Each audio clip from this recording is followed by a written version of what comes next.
Hey everyone, welcome back. Thanks for joining us. Today we've got a brand new story to share with you. So let's begin. Every relationship has its share of struggles, and no one is immune to mistakes, big or small. Ethan and his wife appeared to be a happy, thriving couple. From the outside, they had it all. A loving family, a comfortable home in the heart of the city, and two wonderful kids. But beneath this picture-perfect exterior, cracks were beginning to form in their marriage. Ethan dismissed the tensions as the natural ebbs and flows of a long-term relationship. That was until he started noticing her unusual behavior, particularly her constant texting with a colleague from work. At first, he chalked it up to her being busy. But when her behavior became more secretive, Ethan couldn't shake the uneasy feeling that something wasn't right. At first, Ethan didn't think much of it. He thought they were stronger than the small bickering. But even so, he started making an effort to be better. He did everything he could to improve their relationship status by getting out of work when he could, helping around the house, being more emotionally available, and much more. But nothing seemed to work for him. Ethan thought he was taking the right steps, but he realized the gulf between them just kept getting wider and wider, and there was seemingly nothing he could do about it. Then one day, while Ethan was organizing files on their shared laptop for a presentation, he stumbled across something not meant for his eyes. The laptop was still logged into his wife's email account, and the notification sound kept pinging. He looked into it and thought some of the messages were highly questionable. The emails were between her and a man she worked with named Robert. Ethan analyzed the emails between his wife and Robert, and although some messages had clearly been deleted, he figured that even though the messages weren't completely innocent, they weren't enough to get too worked up about. Ethan made a mental note to keep an eye on it, but overall focused on his marriage and fixing what was broken. The next day, Ethan was doing all he could to find new ways to make his wife happy by doing some projects around their apartment and writing her sweet love notes to remind her how much he appreciated her and respected her. All the while, instead of being impressed with Ethan's efforts, she was just sitting on the couch, texting her work colleague. Being naturally curious, Ethan took the shared laptop into the study to take a peek at what he'd seen earlier that week. He opened up her email account again, and sure enough, he started seeing some suspicious activity. Ethan watched, in real time, as his wife betrayed him in multiple ways. She and this man she worked with talked about Ethan as if he was the scum of the earth. They were making fun of him, pointing out his flaws. His wife was even exploiting his insecurities and his deepest secrets that were told in total confidentiality to this coworker. She continued digging even deeper, and just when he thought it couldn't get any worse, they started incorporating a provocative undertone to their emails. It got even worse when his wife and Robert started talking about Ethan's performance as a partner, and they were definitely not the kindest of reviews. This was devastating for Ethan to read, to say the least, but Ethan had to think of a plan. Something to help his situation. He couldn't do much, so he started taking some screenshots here and there. He couldn't get the entire conversation because his wife was deleting them as soon as she sent them. Ethan knew he couldn't confront his wife, not yet. The wound was fresh, and it was too much to handle, so he stayed in a separate room until his wife fell asleep, had a couple of drinks, and started thinking of a plan. Ethan decided to take off work the next day. He spent it doing some soul-searching, drinking, and figuring out what his next move should be. When his wife came home, she started asking what was wrong and if everything was okay.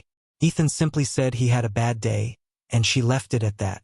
Unconcerned with her husband, she went straight to her phone and started talking to Robert again. As it happened, Ethan recalled, I began a couple of solid weeks of taking screenshots, drinking, and detaching myself from the relationship. I knew there was no going back from this. The emails were now overtly flirtatious with my wife completely into it, and Robert was sprinkling in I love yous. That was it for Ethan. No more waiting around for a plan, he had to take some action. He contacted his lawyer and decided to start making moves with this issue. That's where things started to get surreal for Ethan. He knew their plans, so he needed his own.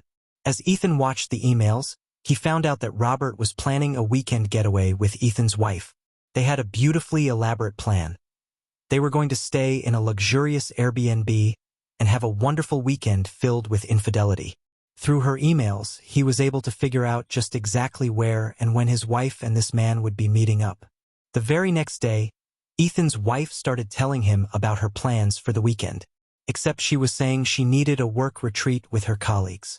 She said she needed to focus on her career and have some time to herself. Ethan went along with it. He said it was a great idea and that she deserved this time. They agreed that after her work retreat, they would work on their marriage. Knowing that this was all a bunch of bull, Ethan agreed with it and said he'd do whatever was necessary to get their marriage back on track. Ethan's wife was clueless about his awareness and was happy as could be, thinking she had just about pulled it off. Little did she know, right after their talk, Ethan went off to meet with the lawyers. He spoke with the lawyers to draft the perfect separation agreement. It said she'd move out, only get weekend visitation, and no child support in the interim until the divorce was finalized. After meeting with the lawyers, all of his feelings toward his wife had vanished. He was officially over the emotions of betrayal. Instead, he just saw red. His anger grew into something he'd never felt before. The weeks leading up to his wife's weekend getaway were a blur of seething anger, but he tried to keep it cool to prepare for what was coming next. The day finally arrived. Ethan decided not to go into work so he could focus on what was at hand. He withdrew half of the money from all their joint accounts. He left her half alone and redirected his paycheck to a new bank. He closed their money market account and got a cashier's check for her half and deposited his into his new account. He stopped by a printing shop and printed off around 75 pages of the email exchanges. He ran around finalizing the details, avoiding being at home where she was. Eventually, she left. She told him she loved him, and he told her to enjoy the weekend and to have fun.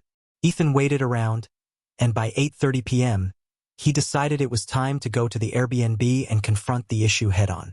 He got to the Airbnb and called his wife's phone from the lobby. It went straight to voicemail. Ethan's mind started racing. He thought she and Robert were already going at it. He tried to forget all of that as he went up to the front desk and asked to use the phone and for it to be connected to Robert's room. After it rang 3 times, Robert finally picked up. "Robert, hello? Ethan?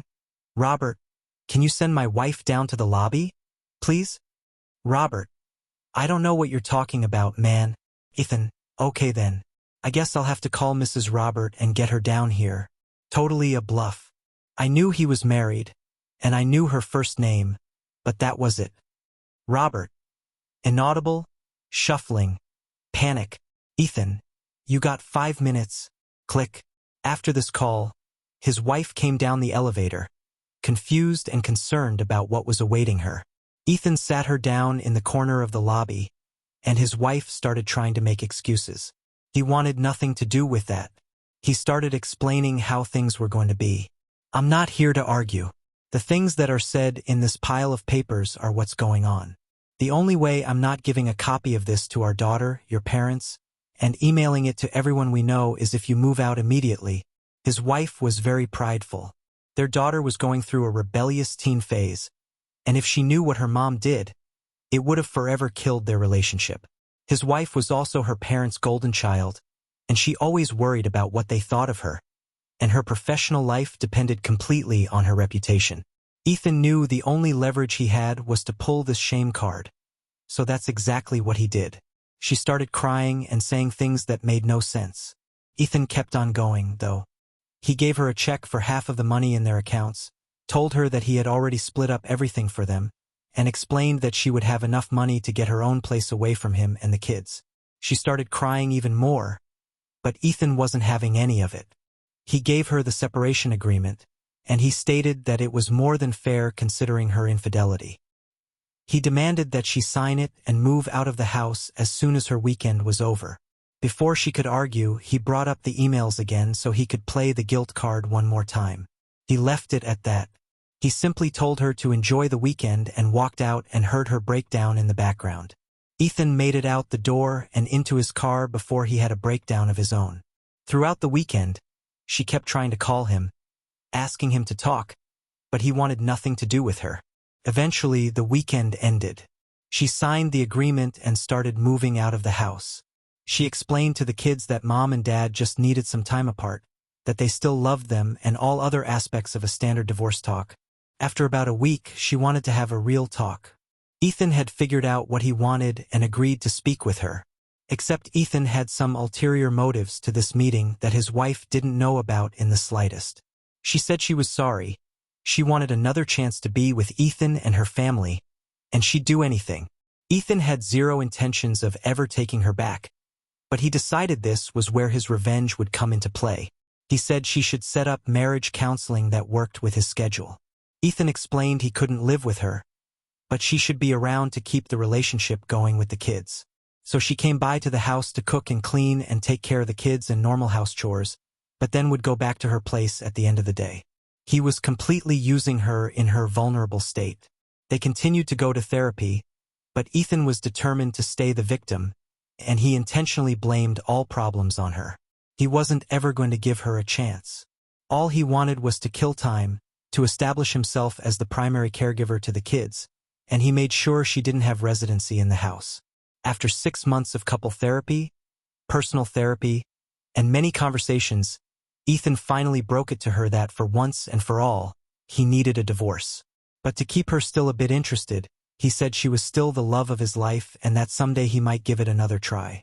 She was heartbroken but agreed, thinking that they still had a chance in the future. But that wasn't enough for Ethan. He needed the kids to be on his side as well, and he had quite the plan to ensure that would happen. He just had to get the kids involved.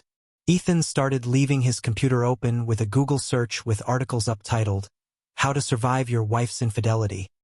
He even began to print some out and leave them on the kitchen counter, only slightly hidden in a fairly obvious attempt for the kids to see it. Eventually, his daughter found it, was clearly distraught, and came crying to her father. Ethan told her she wasn't supposed to see that, explained that her mother made a mistake, and even though all this had happened, he'd still be there for her. He was playing the nice dad card so that she would choose her dad's side over her mom's. Ethan's daughter couldn't look at her mother the same way ever again. She would scream any time they talked and ended up despising her mother. Eventually, his son felt the same way, and when the court date came around, the kids said they wanted to stay with their father. Things were going exactly how Ethan planned. He got exactly what he wanted. Eventually, the divorce was finalized. Ethan got the apartment, the kids, and generous child support since he switched to part-time during this experience. For 2 years now, Ethan has been able to live in his apartment with his kids, work part-time, have his ex subsidize his income, and whenever she has the kids for the weekend, he has some women come over for some pleasurable evenings. To his kids, he's the perfect dad who was kind and always took the high road. To his ex-wife, he was the one that got away. She even tries to get back together with him every once in a while, and he pretends to indulge that request just so she'll come over for an evening every once in a while for a little nookie. But Ethan knows that they will never reconcile. Ethan figured out how to get exactly what he wanted out of a terrible situation by manipulating his wife, his kids, and anyone else along the way. She did hurt him and betrayed his trust, but were his actions truly justified? We're not so sure if he deserved that nice guy reputation after knowing the true intents behind his actions. Thanks for watching. If you enjoyed this video, don't forget to like, comment, and subscribe for more stories like this. See you next time.